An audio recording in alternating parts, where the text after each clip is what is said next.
Hello, in front of me I have got SKULLCANDY Smokin Buds. In this video I'll show you how to perform soft reset.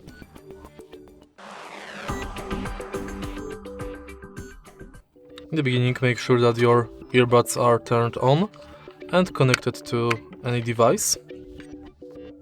Now put them back into the charging case. Close the lid of the charging case and wait from 5 to 10 seconds.